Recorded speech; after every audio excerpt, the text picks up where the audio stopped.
a palavra para o Tadeu, para fazer uma apresentação. Tadeu Jungle, eu tenho uma emoção muito grande de estar com ele aqui. Ele é um baita diretor de cinema, inquieto, eu acho que é um cara que está sempre à frente do seu tempo.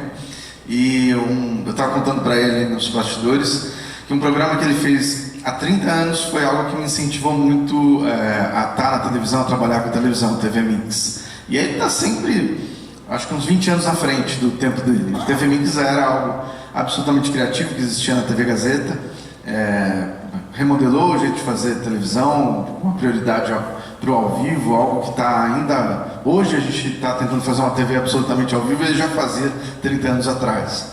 Então esse é um exemplo do que ele vai mostrar algumas coisas que ele está pesquisando e dividir aqui com a gente por um breve período. Bacana, obrigado Rodrigo. Puxa, ali que passado condena, né? Estamos aqui com o Rodrigo e o Gil também, que eu agora, o Rodrigo se ligou em mim e eu me liguei no Gil, quer dizer, eu sigo o Gil. Né? O Gil é o cara que tem a antena do futuro, então eu já estou seguindo o Gil. Eu vou ficar de pé um pouquinho, primeiro que eu preciso do meu, acho que está aqui, né? Deixa eu ver. Para frente, para trás aqui, é isso aqui? É, né? Gente, é o seguinte...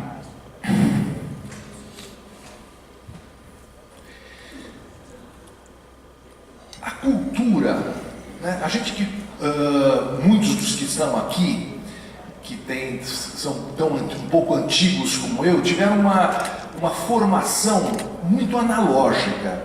A gente sempre tinha que ir atrás das coisas de maneira física, né? Quer seja a biblioteca, quer seja esperar 1 ou 2 anos para que os filmes feitos lá fora, pelos diretores que a gente curtia, viessem ao Brasil. Para música, você tinha vinil, depois o CD, mas sempre de uma fisicalidade, sempre tudo muito físico. A gente tinha que ir atrás dessas coisas, buscar essas coisas, ou assistir aos espetáculos de teatro, nos teatros da cidade, caso você morasse numa cidade que tivesse um teatro. O que vem acontecendo, e agora está numa escala exponencial, é que tudo está sendo digitalizado. O mundo analógico, claro, continua existindo, mas a ideia de que tudo será digitalizado, literalmente tudo será digital, é muito forte. Isso tem nos transformado de uma maneira, o nosso modo de vida tem nos transformado. Hoje, especificamente, eu quero falar sobre cultura. E eu vou só ligar uma lanterna sobre alguns aspectos, vou só fazer 10 minutos de um voo breve, como é o nome dessa palestra, sobre alguns aspectos culturais que nós já estamos vivendo. Não é futurologia, é presente. Então eu espero que essa lanterna consiga iluminar a mente de muitas pessoas, gestores de cultura, secretários de cultura, diretores de museu, enfim, artistas, sobre as possibilidades que a gente tem para poder fruir cultura, produzir cultura, tá? Então é um voo muito breve que nós tentaremos fazer aqui. Bom, o cinema, hoje em dia, você pode assisti-lo de uma maneira... Eu vou falar muito sobre realidade virtual e realidade aumentada, são os meus 2 focos hoje aqui, tá? Isso é importante falar. Eu vou falar muito sobre realidade aumentada e virtual. O cinema hoje, você pode ter através de um óculos, você pode criar com 10 óculos, caminhar pelo Brasil inteiro e exibir cinema. Você não precisa de um projetor, você não precisa de estrutura. Com uma malinha itinerante, você pode ser um cara que jogue cinema para lugares jamais antes tiveram um cinema. E você tem uma sensação de cinema muito forte. Por quê? Realidade virtual não é só a imersão dentro de uma cena. Isso tudo já muda tudo, né? Realidade virtual, desde que o cinema foi inventado, nada é tão poderoso ou tão disruptivo como a realidade virtual. Mas não é sobre isso que eu estou falando, não é sobre linguagem narrativa de cinema, mas sobre formato. Você pode muito bem ter um óculos de realidade virtual e assistir a um filme tradicional. Tá? Você não precisa, dentro do óculos de realidade virtual, assistir só filmes de realidade virtual. Você põe um óculos, e o que é que você vê no seu óculos? Você vê isso. Eu vejo até umas cabecinhas na minha frente, uma imensa tela. Com um fone de ouvido, eu consigo ver um filme. Eu tenho a sensação de que eu estou no cinema, tá? Com um óculos. Então aqui nós temos a sua sessão particular, que ela pode ser itinerante, pode ser na sua casa, pode ser no metrô, ou pode ser em qualquer cidade que jamais teve acesso a um cinema. Então a ideia desses pop-up movies, né, quer dizer, a ideia de você poder caminhar com o cinema, seja onde for, é muito presente e sólida, mesmo com o cinema flat, o nosso cinema tradicional, como o cinema de realidade virtual. Essa foto é de um documentário que eu fiz que chama-se Fogo na Floresta. A potência que existe na narrativa do cinema, quando você faz um filme em realidade virtual, é gigantesca. Especificamente nesse caso, quantos de nós aprendemos sobre os índios em livros de escola, em fotografias, e depois em alguns documentários, na televisão? Quantos de nós não vimos esses índios dessa forma? Eu nunca tinha ido a uma aldeia indígena e fui para fazer esse filme. Assim que você põe o pé numa aldeia, que você vê o tamanho daquela praça gigantesca, a hora que você vê a altura da orca, a hora que você vê aqueles caras fantásticos na sua frente, fala, meu, eu não sei nada disso, eu nunca estive aqui, eu não conheço. A sensação é de despreparo frente a tudo aquilo que você já conheceu. Quando você assiste um filme em realidade virtual, eu espero que o Fogo na Floresta cause isso, você tem muito dessa sensação. Você fala, uau, eu estou aqui, presente dentro dessa aldeia indígena. Eu estou vendo, eu estou andando de barco junto com esse índio. Então, a potência, aí sim, de narrativa dos filmes em realidade virtual são gigantescas. Vamos lá. Teatro. Quantas e quantas vezes a gente quis ver alguma coisa e não teve tempo, ou não teve dinheiro, ou não teve acesso para assistir alguma coisa? Hoje em dia é possível você gravar uma peça de teatro em realidade virtual como se você estivesse na primeira fila assistindo a esse espetáculo. E isso vai poder ser ao vivo, já é ao vivo, já existem espetáculos ou coisas como na NBA americana que já são feitas transmissões de realidade virtual ao vivo. Nós estamos matando o teatro? Não, o teatro vai continuar para sempre, o teatro vai continuar sempre vivo, o teatro será sempre fundamental dentro da cultura do planeta. Mas algumas pessoas não têm acesso ao teatro. E aí imagine que você tenha uma câmera na boca de cena e você possa assistir ao teatro com o privilégio de estar na primeira fila, sem ter que pagar o estacionamento, enfim, você vai poder ter isso gravado, vai poder assistir isso a hora que você quiser. Então é uma potência muito grande. Isso aqui, eu também não posso, eu ficaria meia hora falando só sobre esse slide aqui, mas vale a pena vocês procurarem a respeito. Se vocês anotarem carne e arena, vocês chegarão nessa experiência incrível do Iñárritu, o diretor de cinema que fez Morispeiros, que fez Babel. Só para vocês terem uma ideia, quando você vai nessa experiência dele, que você tem que ir a um lugar físico, e você põe um óculos, você tem a sensação exata de estar dentro desse local e você caminha ao redor dos personagens. Você não só assiste ao filme, você caminha ao redor dos personagens. É algo assim chapante. Isso aqui não é futuro, isso já foi feito e ele ganhou um Oscar por isso. Ou seja, a Academia de Cinema falou, opa, realidade virtual é cinema.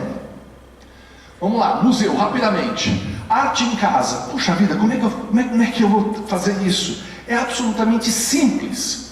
Nós poderíamos escanear vários objetos. Aqui no caso estou falando de museu, porque o foco aqui é cultura.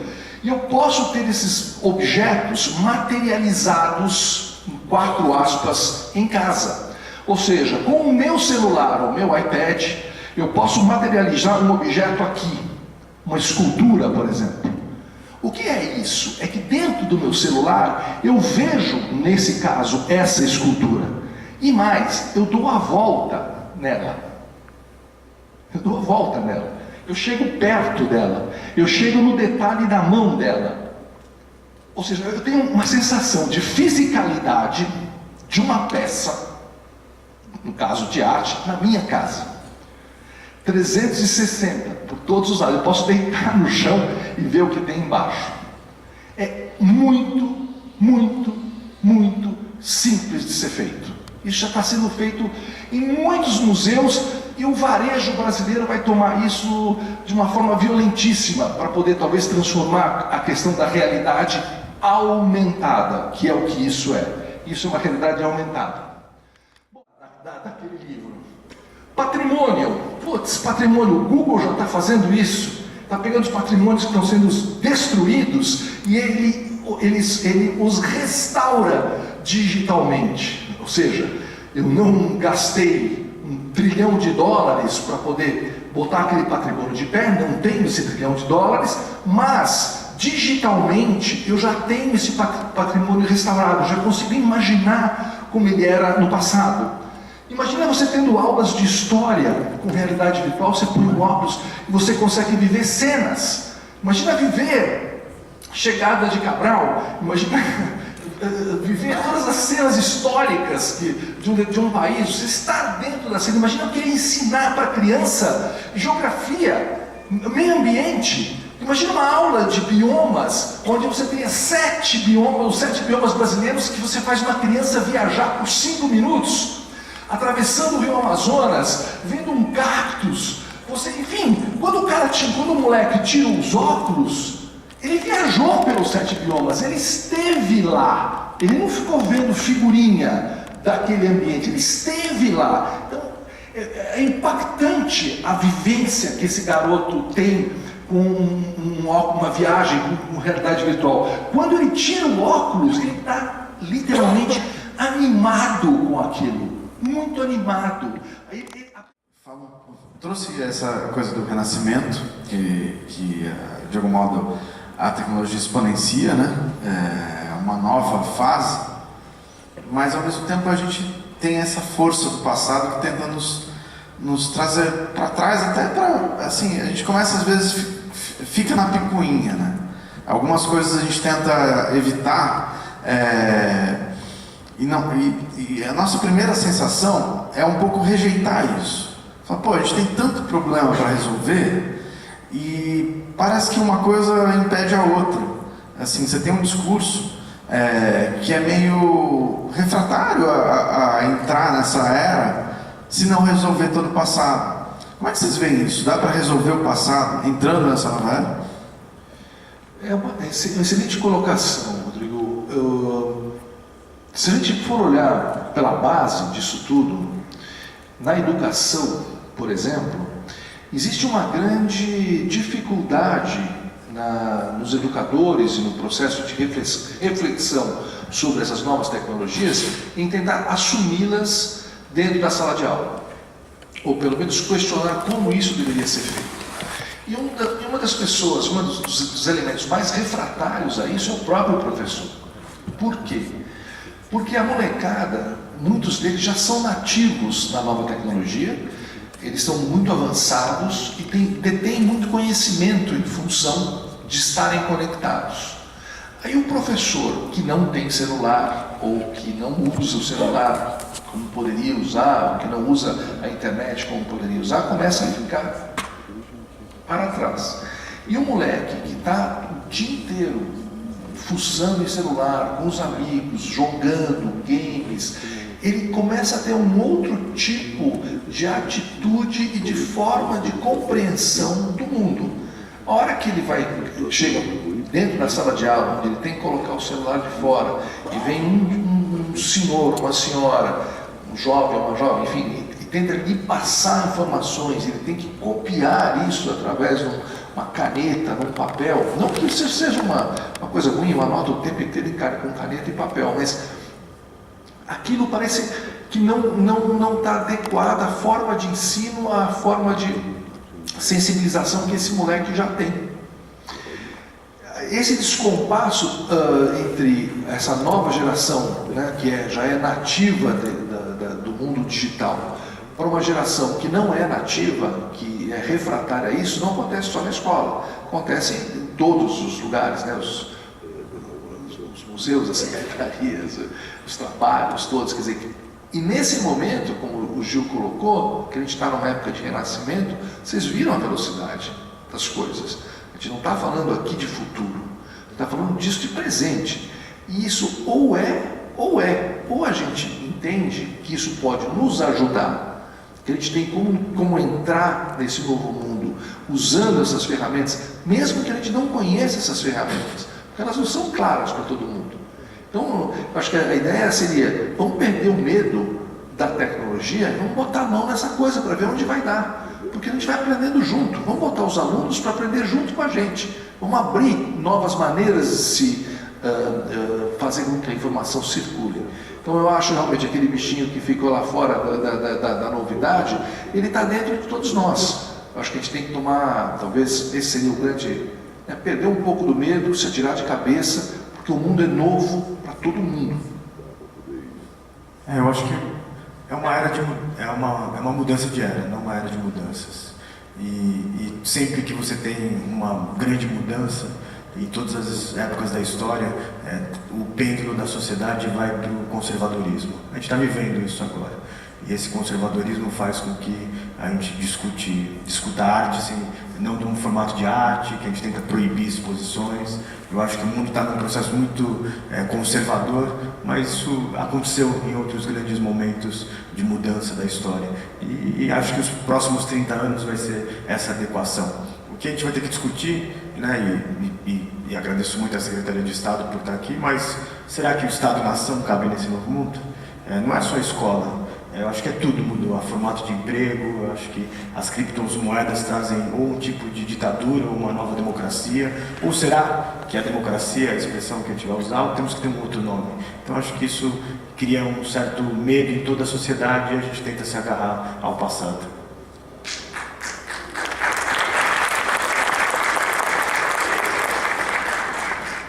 Tadeu, você falou de várias experiências, por exemplo, o teatro, como você vai poder vivenciar essa amplificação democrática da realidade, de uma transmissão que te permite estar aqui na primeira fileira. Então a gente poderia ter gente que não está aqui, sentado aqui vendo essa conversa. O que diferencia essa experiência do aqui e agora?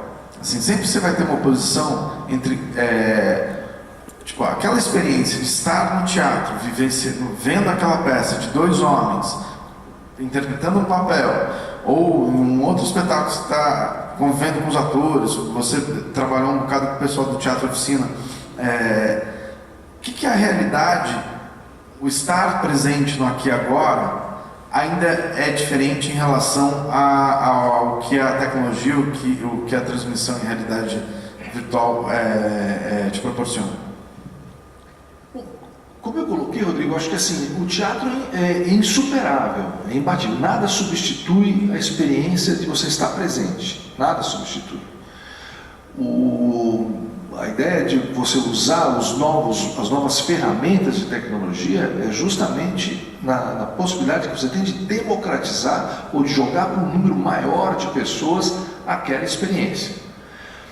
Quem sabe essa experiência possa suscitar na pessoa que a tem a vontade de assistir aquela peça ao vivo, se ela tiver chances. Porque ela pode estar morando no interior do Mato Grosso do Norte e nunca ter chances, dinheiro, condições de vir a São Paulo para assistir esse tipo de coisa. Então ela vai assistir talvez durante a vida inteira esse teatro que ela nunca viu.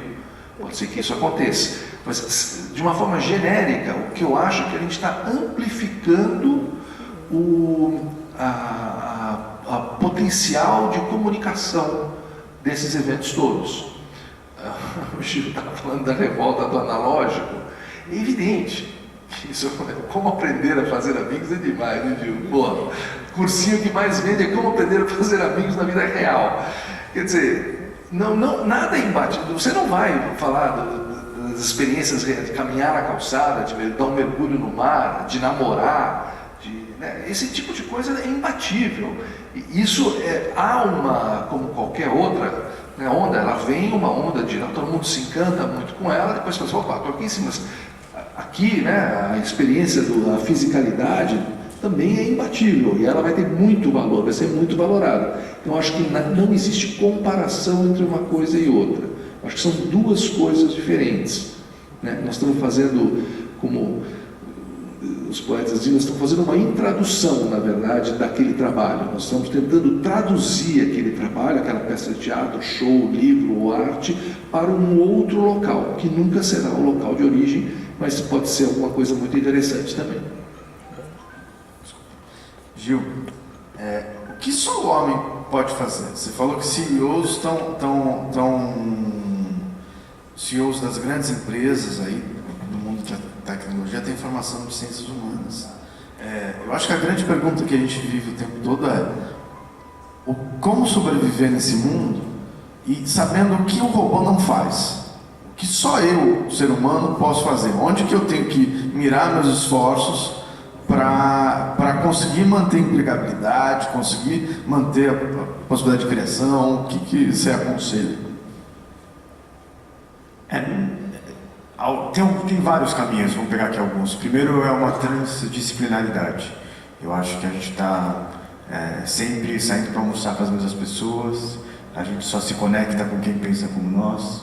No Brasil até é bastante delicado, a gente talvez até está se separando em castas de quem vota em Y ou em W, e isso faz com que você não tenha um espírito de inovação. A criatividade, a inovação, a empatia, posso assegurar que são coisas que serão para sempre, mesmo com uma computação quântica ou outras computações, coisas que só os seres humanos fazem. Eu acho que a discussão que a gente tem que ter sobre esse desemprego tecnológico é assim, depois desse evento, vai ter uma pessoa que é muito nobre, que o trabalho dela é muito nobre, que ela tem que ser muito respeitada, mas ela vai ter que recolher nossos papéis higiênicos usados. O mundo já tem condições de que os papéis higiênicos usados ou sejam consumidos por biotecnologia ou robôs façam isso. O melhor do ser humano é quando a gente coloca ele para pensar, quando a gente coloca ele em dúvidas, quando a gente coloca e apresenta algo para eles que é aquela surpresa perturbadora. Eu acho que aí a arte faz esse papel muito bem. A gente está falando de futuro, mas no fundo tem uma coisa, quando o Gil traz essa vingança dos analógicos, e essa certeza que o Tadeu fala, não tem nada que substitua estar numa conversa, não tem nada que substitua do que a experiência da arte. E você, eu acho que o verbo potencializar ou amplificar, eu acho que isso é um caminho que para a gente, para quem está interessado em viver de cultura, em trabalhar com cultura, são dois verbos que a gente tem que estar pensando o tempo todo. Conhecer essa tecnologia para saber como usar e como amplificar, como pegar o meu conteúdo que tem sentido e fazer mais pessoas alcançar.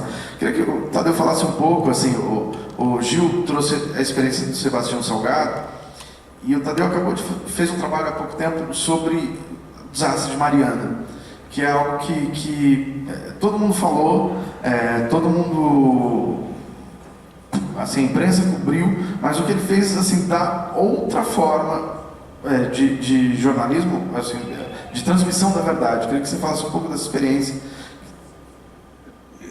A gente falou sobre empatia aqui, né? Que eu acho que esse é um dos elementos fortes da realidade virtual. Esse trabalho que o Rodrigo está citando está inclusive lá embaixo. Nós vamos ficar aqui até 1 hora. O filme está em realidade virtual lá, que é o Rio de Lama. Assim que aconteceu a tragédia de Mariana, eu estava querendo fazer um trabalho em realidade virtual.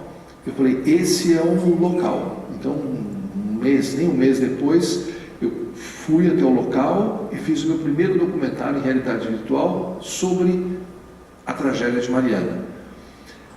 A ideia é, quando você leva a pessoa dentro do fato, existe um potencial transformador muito maior do que a nossa bolha que a gente fica acostumado, com um jornal que a gente abre todo dia, com a televisão que a gente assiste todo dia, com a internet que a gente está sempre vendo.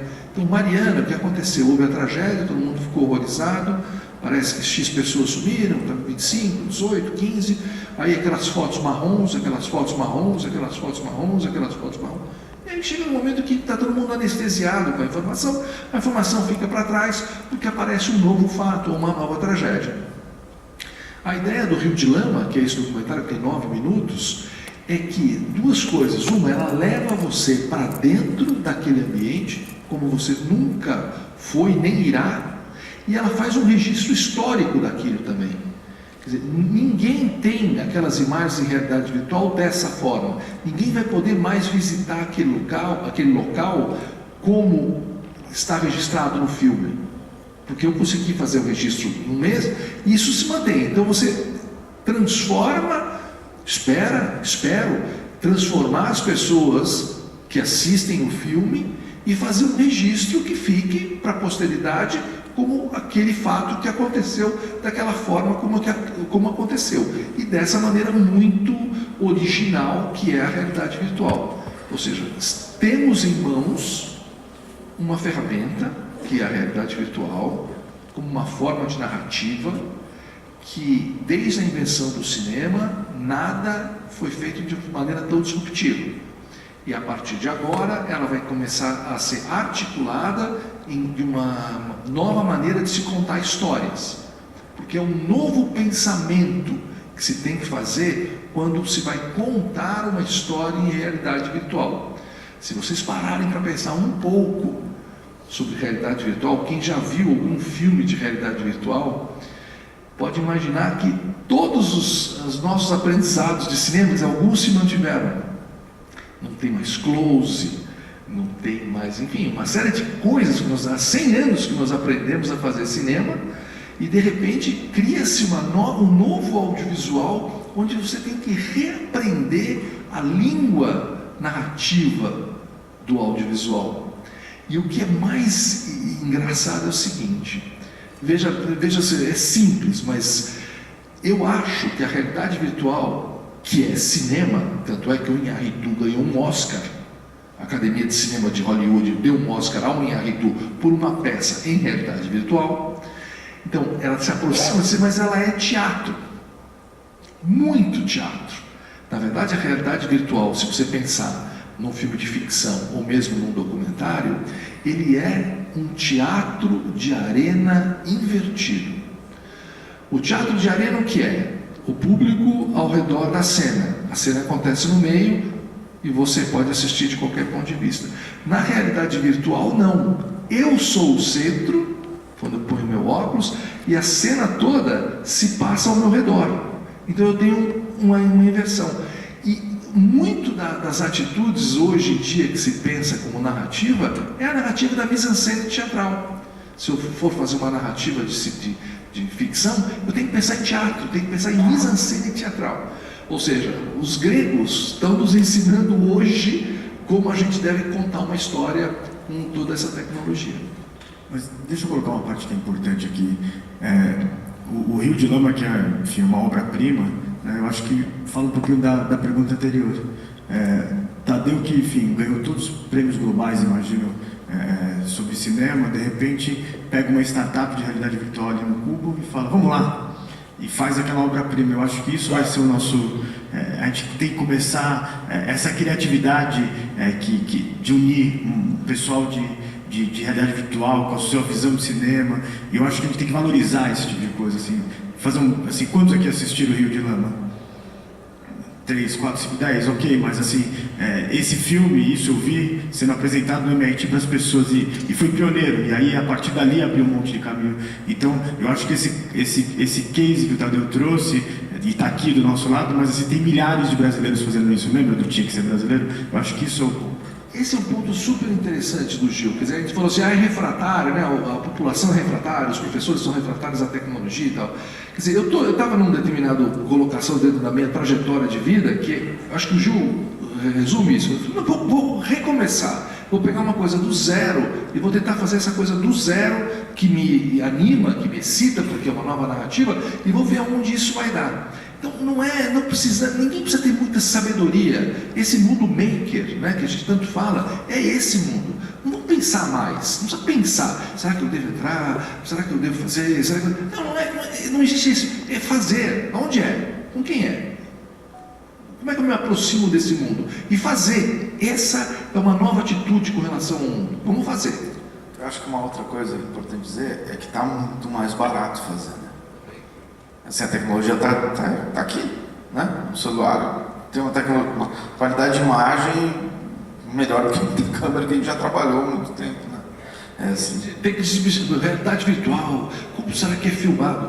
Tem câmeras de filmar realidade virtual que custam $300. $300. Não estou falando de $300 mil. Estou falando de $300, dá R$1.200. Uma câmera que você põe no bolso, ela é menor do que isso daqui. Tem uma grande qualidade? Não tem. Mas é uma qualidade muito boa, por $300.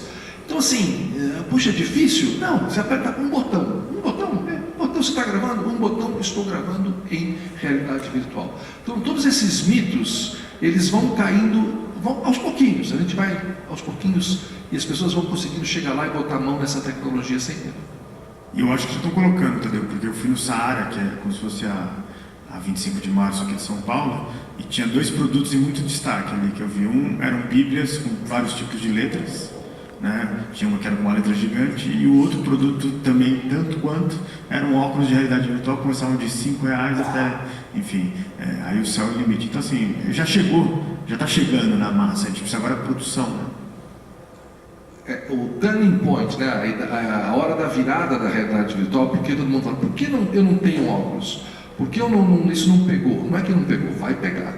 Só que você tem que produzir conteúdos muito incríveis. A América já produz coisas muito interessantes, New York Times, tem várias mídias aí, publishers que já produzem conteúdo de qualidade. Mas ele vai pegar quando o Gil me fala assim, cara, eu vi um negócio espetacular, você não pode perder. Eu quero ver, como faz? Não, tem que ver em realidade virtual aqui. Aí talvez eu me mova a comprar um óculos, como o Gil disse, tem óculos baratíssimos, e comece a assistir esse produto. E esse produto vai me chamar para outro produto, e assim sucessivamente. Não sei se vocês sabem, mas a Globo está muito interessada em realidade virtual. A Globo tem uma parceria com o Magic Leap, que é uma das empresas mais promissoras nessa área de realidade virtual e realidade aumentada. A Globo já está ligada nisso. Ou seja, chegará. Esse momento chegará em todas as instâncias. Então estamos aqui trabalhando para isso. Tem uma questão que normalmente quando você vai ao teatro, vai ao show, você tem uma experiência coletiva. Você tem alguém sentado do seu lado, vendo a mesma peça, mas com uma impressão diferente.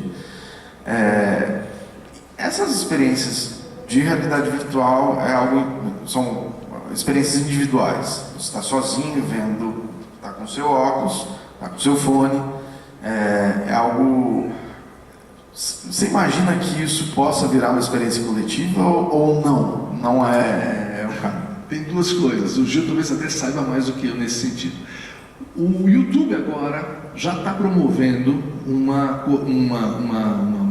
já existe a possibilidade de você assistir ao mesmo tempo, com pessoas na mesma sala ou ao redor do mundo, um mesmo produto em realidade virtual simultaneamente. Então eu já vou poder assistir simultaneamente uma coisa. Vamos assistir tal filme? Vamos! Aí você põe um óculos, você vai assistir o filme, todo mundo assiste igual. É a mesma sensação de eu estar numa sala de cinema? Não é, é outra. Mas é a mesma sensação? Não, não é, é outra. Mas é a mesma? Não, não é a mesma, é outra. Ou seja, a gente não tem que tentar resgatar a sala de cinema. A sala de cinema vai continuar existindo para ser uma sala de cinema. Então eu vou à sala de cinema para assistir um filme de mão dada e comer pipoca na sala de cinema e vendo a tela retangular. Essa é a experiência. E essa outra experiência é a mesma? Não, é outra. Ou seja, a gente tem que se acostumar que existe uma outra forma de ver as coisas também. E essa coisa aí existe talvez uma vírgula nessa sua frase. O cara vai ficar lá sozinho, né? Vai botar um filme, ele fica ali sozinho, assistindo o filme sozinho. Quando você lê um livro, você fica como? Sozinho. Você quer interagir enquanto você está lendo o livro. Não! Quando eu leio um livro, eu quero ler um livro sozinho, imaginar. Então, quando eu botar um óculos de realidade virtual, eu quero ver um filme sozinho. Ou seja, não existe o mito também de você alienar as pessoas, deixar elas, as pessoas vão ficar no seu mundinho. Eu sempre digo, você pode tirar os óculos a qualquer momento. As telas já estão aí, já contaminaram e não sabemos o que estão fazendo com nossas crianças. Eu não sei quem vai ser essa molecada daqui a um tempo, que fica com os olhos colados na tela o tempo todo. Isso vai dar certo ou isso vai ser um puta problema?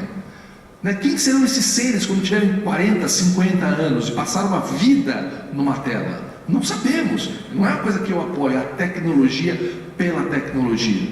Né? Eu apoio a arte, a cultura, a educação, a transformação, a democracia. Isso que eu quero. Mas eu entendo que eu tenho que fazer isso com tecnologia. Eu não posso ser contra a tecnologia. A tecnologia tem que ser ferramenta para se potencializar essas coisas todas.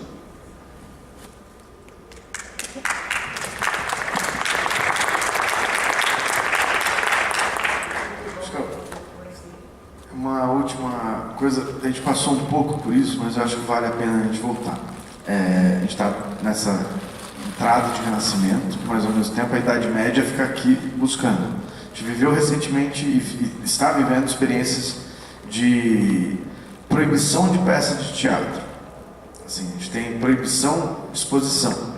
Assim, parece que a Idade Média usa também o Facebook, essa nova era de transmissão de informação para tentar segurar essa volta. O que vocês pensam disso e como que a gente consegue aumentar o diálogo para que, por exemplo, uma peça de teatro não seja proibida?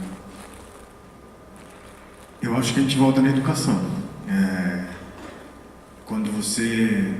Enfim, a gente está vivendo um momento hoje, a gente tem que colocar esses dados, quase, isso é um dado oficial do Ministério da Educação, aproximadamente 60% dos nossos graduandos hoje são analfabetos funcionais, ou na matemática ou no português. Quando você tem essa realidade, é muito difícil falar de arte, é muito difícil de você colocar um falo ou um órgão genital feminino e aquilo não parecer que para as pessoas que estão olhando, não como arte, mas como algo que pode ser escrito como eles desejarem. Eu acho que o Brasil tem aí uma hora marcada para fazer um pacto, como acho que a Coreia do Sul fez e outros países, da educação.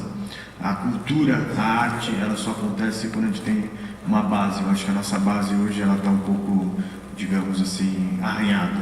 E aí eu acho que também vem a sala de aula, que não pode ser mais tempo cronometrado, espaço concreto. Eu acho que o dever dos agentes culturais é a gente tentar discutir novas formas de levar essa arte. E eu acho que a arte ela é um passo depois, quando você tem o básico de entender o mundo. Absolutamente, concordo com todas as palavras do Gil.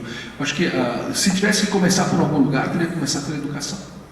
Acho que esse é o lugar, né? Esse pacto da Coreia do Sul que o Gil fala, quer dizer, se você tiver que fazer um movimento, eu faria um movimento com a educação. Romperia essas paredes, o professor com aquelas cadeirinhas todas do século XVIII atrás, né? Todo mundo fala sala de aula do século XVIII, professor do século XIX, os professores do século XX e as crianças do século XXI. Quer dizer, não está dando certo esse tipo de ensino. Eu acho que é isso que nos falta, refletir com seriedade nisso e de forma totalmente disruptiva. Só que a hora que você vai olhar o que está sendo feito, as propostas, a hora que você vai olhar esses debates políticos contemporâneos, quer dizer, há receio, né? Eu tenho muito receio sobre o que possa vir nessa guinada reacionária que a gente está vendo com relação a guardar. Só colocar um ponto, eu fiz um trabalho ali na comunidade do Rio de Janeiro, me esqueci onde foi o filme, Cidade de Deus. E aí era um bate-papo sobre cultura, sobre economia circular, sobre economia criativa. Aí um rapaz virou para mim e falou assim: mas olha, eu acho legal a gente compartilhar carro, eu acho legal compartilhar tudo, andar no VLT, mas assim, durante 30 anos da minha vida eu andei enlatado dentro de ônibus, pegava 2 horas para ir, 2 horas para voltar, não tinha como sentar, caí do ônibus. Agora eu tenho meu dinheirinho para comprar meu carro semi-usado. E eu não me importo de ficar 3 horas no trânsito. Eu acho que também está faltando a gente olhar no olhar dos outros, né? Para aquele rapaz falar da cidade inteligente, da conectada, ele fala, mas no meu carro eu ligo o meu som e vou sentadinho, mesmo que seja maior a minha. Então acho que tem aí uma questão que a gente vai ter que resolver e começar a olhar todo brasileiro com essa empatia, né? A empatia. E quando você olha com empatia, você pode até não gostar daquela obra, mas você não vai proibi-la, porque tem um porquê de estar lá aquela obra e respeita essa diferença.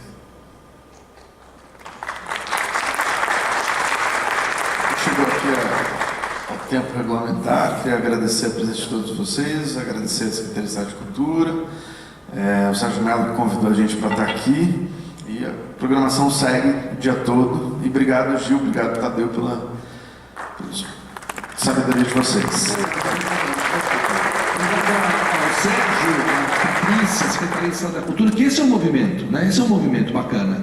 Você abrir as portas, né, da secretaria, o memorial e tal, para poder falar sobre uma coisa muito nova, que leva à transformação. Quer dizer, a hora que você vê a possibilidade de transformar, de mudar, de olhar para e apoiar essa mudança da economia criativa se aproximando do Estado, é um alento dentro de tanta coisa esquisita que tem por aí. Então, obrigado, Sérgio, Patrícia, Secretaria. Muito obrigada, ótima colocação, Tadeu.